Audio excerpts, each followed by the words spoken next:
განახლებადი ენერგიის სწრაფი ზრდის მიუხედავად, მსოფლიოს დიდი ნაწილი კვლავ ტრადიციულ ენერგეტიკაზეა დამოკიდებული. ბევრ ქვეყანაში ნავთობი, ქვანახშირი ან ბუნებრივი გაზი კვლავ უზრუნველყოფს ენერგიის ძირითად წილს ტრანსპორტში, ინდუსტრიასა და ელექტროენერგიის წარმოებაში. International Energy Agency-ის მონაცემები იმ 112 ქვეყნის რეიტინგს ასახავს, რომლებსაც ენერგიის ყველაზე დიდი პირველადი წყაროები აქვთ. ანუ პირველადი წყარო არის ენერგია, რომელიც ბუნებრივ, დაუმუშავებელ ფორმაშია, სანამ ეს ელექტროენერგია ან გადამუშავებულ საწვავად გარდაიქმნება. გლობალური სურათი აჩვენებს, რომ სხვადასხვა რეგიონი სხვადასხვა ტიპის საწვავზეა დამოკიდებული. ბევრ ეკონომიკაში ნავთობი დომინირებს. აზიის რამდენიმე უდიდეს ქვეყანაში კვლავ ქვანახშირია წამყვანი, ხოლო აფრიკის ნაწილში ენერგიის ძირითად წყაროდ ტრადიციული ბიომასა რჩება. ნავთობი მსოფლიოში ყველაზე გავრცელებული პირველადი ენერგიის წყაროა. კვლევაში შემავალ 39 ქვეყანაში ის ლიდერობს. ნავთობი ევროპის დიდ ნაწილში, ახლო აღმოსავლეთსა და აზია-წყნარი ოკეანის რეგიონში დომინირებს. ბევრ ეკონომიკაში ნავთობპროდუქტები ტრანსპორტისა და მძიმე მრეწველობისთვის კვლავ კრიტიკულად მნიშვნელოვანია. იმ ქვეყნებშიც კი, სადაც ბუნებრივი გაზი,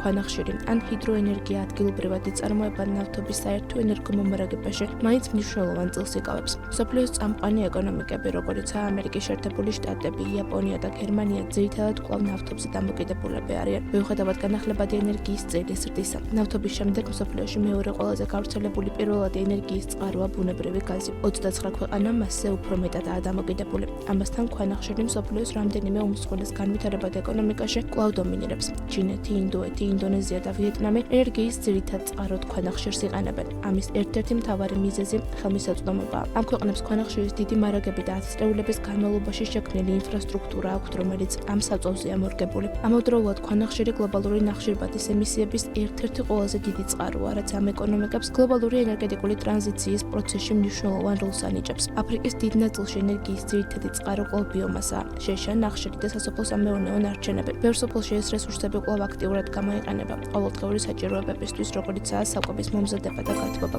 განსაკუთრებით იქ, სადაც ელექტროენერგიაზე ან თანამედროვე საწვავებზე წვდომა შეზღუდულია.